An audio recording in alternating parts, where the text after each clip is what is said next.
College football national championship game coming up on Monday. Alabama against Clemson, part 4. We're getting a little bit tired of seeing this matchup. It is the two best teams by far in college football. Plus, Urban Meyer went out of his college football coaching career with a win, or did he? Let's bring in Pete Thamel, the great college football writer over at Yahoo Sports. Pete joins me here on the show. Pete, if you had to bet 1 year's salary on Urban Meyer coaching or not coaching again, what would you take? It's a good question, Chris. I would probably bet it on coaching, and it's all hinging on health. And that's obviously a more difficult variable to predict than sort of the whims of human nature. But I do think he's sincere wanting to step away, and I do think he's had some significant health issues. And at a certain point, I think he hit a crossroads where continuing to coach was diminishing his own health and long term. So, but look, that will be the single biggest question looming over college football for the next few years. You know, as soon as some coach loses a game, everyone's going to link Urban. You know, it's just going to continue to linger there, and it'll be fascinating. He's a like all prolific winners, he's just an unbelievably driven and competitive guy. And typically when people who fit that profile walk away and they're still young and they still have good years in them, I think Urban's 54, they end up coming back. You've covered Urban Meyer for a long time. You mentioned his health issues. How would you compare his health issues now to the health issues that forced him to step away and eventually come back when he left Florida? Oh, I don't know, Chris. I mean, I went to Syracuse. I'm not a doctor. You know, I don't have X-rays. Like, you can't do that. That's just a little bit rude. That's just mean, Pete. That's just mean. You're just being mean now. Well, I just think people have unfairly derided him, especially people who cover the NBA and don't actually know a lot about college. Wow. Look, you can't. Thanks for joining me, Pete. That's Pete.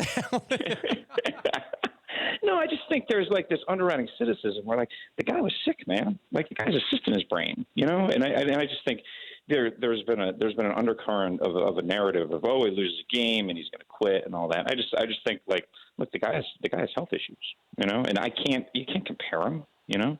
I'm not doubting the health issues. All I'm wondering is if it's more severe. If it's he left Florida and the contention then was that he was done. You know, if it's the same type of health issue, if being ill for the second time resonates more with him and makes him more concerned about going back, because we both know his competitive fire, it's going to make him tough to sit on the sidelines for that long.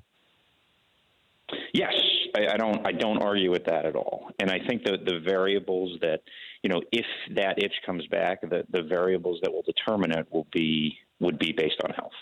And that's out of my threshold to speculate on. And my very limited intellectual threshold, as you're well aware of. He's Pete Thamel, college football writer, Yahoo Sports. He's kind of a jerk, and he joins us here on the Dan Patrick Show. One last question about Urban Meyer, Pete. What about USC? Would that appeal to Urban Meyer? I don't know. You know, I don't know. I like how one of our bar conversations is now just carrying over to the radio. Absolutely. This is what we do. Yes, this is our friend Rob McClanahan's definitely listening to this and laughing right now. Look, that is a job that could open next year. There's no question about that. They would owe Clay Helton piles and piles and piles of money, and also his staff, because they're all on longer deals, piles and piles and piles of money. So that's maybe what inhibited that job from opening last time, and it could again. Look, that is the very. If USC starts 1-2, I don't know their schedule off the top of my head. That will be one of the defining narratives of the early part of the next college football season. And just generally speaking, a coach like that isn't going to go take the Minnesota job, right, or the a middling job in a big conference. Someone who is one like that is used to the spoils of a bigger place. So, yeah. But it is never dull with Urban Meyer, who will remain almost just as present off the sideline as on it, I have a feeling. So we're barreling towards part 4 of this Alabama-Clemson rivalry. And I dealt with this in basketball, Pete, when everybody wondered, is Golden State versus Cleveland good for the NBA?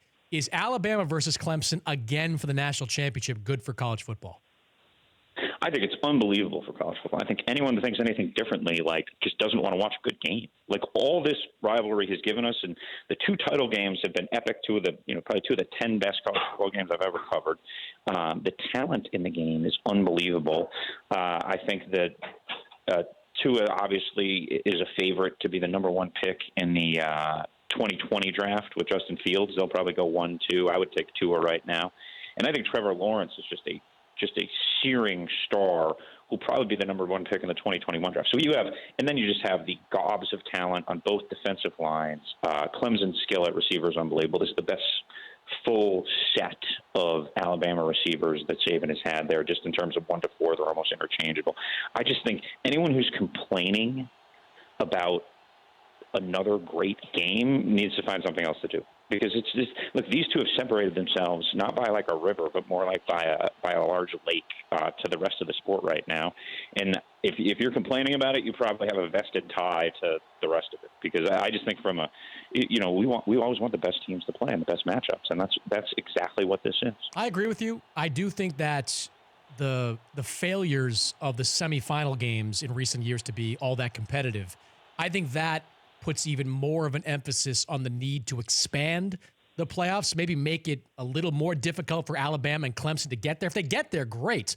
They're the two best teams, but I don't know. I mean, the last couple of years, as I've seen these semifinals largely be duds, I'd like to see more of these teams out there. I'd like to see UCF in the mix. I'd like to see one of those teams that doesn't get in, be it Ohio State or somebody else, get an opportunity. Do you think that creates even more of a need to expand the playoffs amongst people?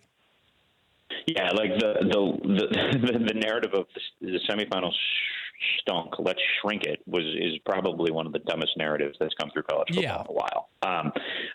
And here's the thing: what the playoff has done is one of the things the BCS did, for all its many flaws, is it really engaged the whole country as a national sport. It took sort of a fiercely regional sport and nationalized it. So if you're a USC fan, you had an interest in West Virginia, Louisville on a Thursday night. It gave a connectivity, a connective tissue, to the entire sport, which I think overall raised it. Now, it was still flawed and it needed to go, but I really feel like when you look back in college football history, that era, one of the legacies of it will be that it did energize the sport as a national product, much like the NFL and the NBA are national products. And so here's the thing: now that we're in the fifth iteration of this playoff, Chris, is that it really hasn't been that national. I'm sitting here in San Jose right now, and there's about as much excitement for this as there is for an Adobe conference. I mean, just nobody cares out here.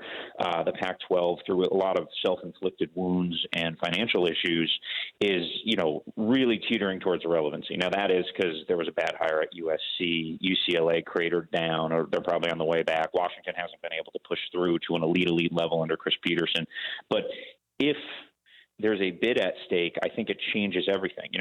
Look, who would think Ohio State would win the Big Ten 2 years in a row with really good teams and not make the playoffs? So all of a sudden the Big Ten is nudged out. The Big 12's made it back-to-back years, but early on there was, they were sort of the one who was worried. I do just think generally, if you follow the money and opportunity, you're gonna end up, this thing's gonna end up growing. And just the variable is time, and ultimately it's a television decision more than anything else.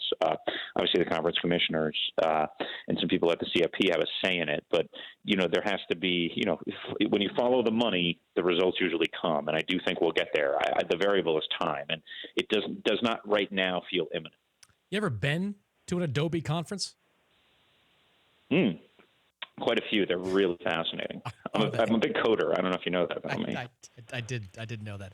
Before I let you go, you've seen a lot of good quarterback prospects come through college football. We've spent part of today talking about Eli Manning and his future in New York, and Giants sitting there with the 6th overall pick. Dwayne Haskins is, at least on some of the draft boards right now, looked at as the top quarterback prospect. How would you compare Dwayne Haskins as an NFL prospect to, say, some of the guys we've seen in recent years?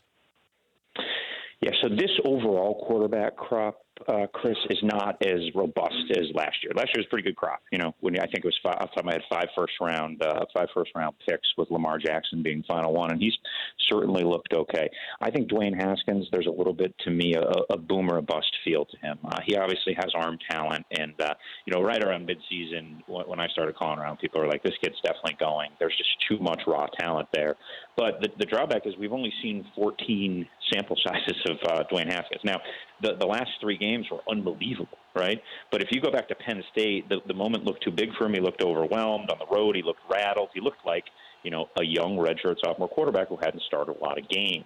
So, there's an old Bill Parcells saying where he wanted a quarterback to have started 30 games and to have won 23.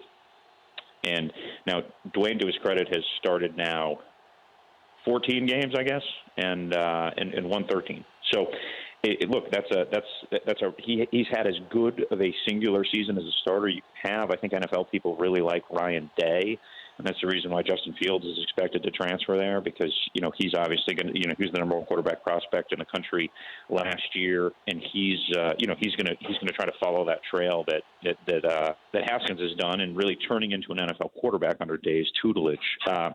But there are some unknowns about Haskins. He's young and he's inexperienced, and that is going to make NFL types who follow certain paradigms and like to see certain things, it's going to make them a little uncomfortable. But as a pure thrower, I mean, you flip on that Michigan film, there's some wow there. Mm-hmm. Always good to talk to you, Pete. You could be a little nicer next time. I didn't leave Yahoo because of you. I mean, it was a reason. Chris Mannix lecturing me on being nice is one of the all-time richest things. This may be the highlight of 2019. I have to shut it down right now. I'll talk to you at the bar, Pete. Thanks, Chris. It's Pete Thamel. For more Dan Patrick Show, tune to Audience Channel 239 on DirecTV or download the Dan Patrick Show app.